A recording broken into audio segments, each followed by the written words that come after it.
કરપરાએ જે આમ આદમી પાર્ટીમાંથી રાજીનામું આપ્યું ધરી દીધું છે અને એ જે ધરી દીધું છે એ આમ આદમી પાર્ટીના અંદરો અંદરની જે ખેંચતાણના લીધે અને પોતાની નારાજગી વ્યક્ત કરી અને રાજીનામું ધરી દીધું છે. આગામી સમયમાં જે 2017 થી 2021 સુધી એ પણ ખેડૂત સંગઠનમાં લડતો હતો અને ખેડૂતોના કામ કરતો હતો. એટલે 21માં એને આ પાર્ટી જોઈન કરી હતી.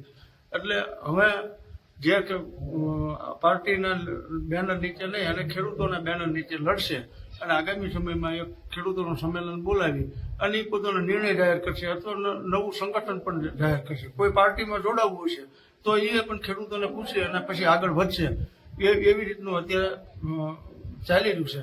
પણ અત્યારે એને મૂળ જે રાજીનામું આપ્યું છે એ પાર્ટીના અંદરો અંદર નેતાઓના ખેંચતાણના કારણે તેને એને નારાજગી વ્યક્ત કરી અને રાજીનામું ધરી દીધું છે. અને આગામી સમયમાં જે ખેડૂતોની લડત છે એ લડત સતત લડતા રહેશે. અમે એમની સાથે છીએ અને જે રાજુ કરપરા નિર્ણય લેશે એ નિર્ણયમાં પણ અમે સાથે છીએ.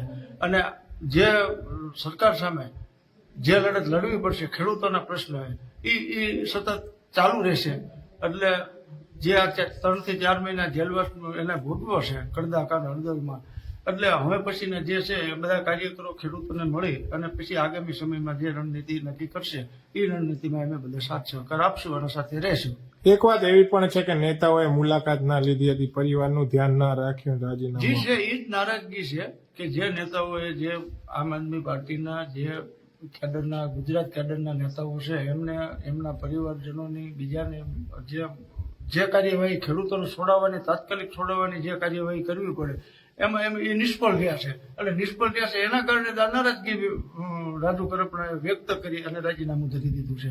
એટલે જે અત્યારે છે કોઈ બીજી પાર્ટી લેવલનું કાંક પાર્ટી કરતા પણ નેતાઓના જે અંદરો અંદર ખેંચતાણના કારણે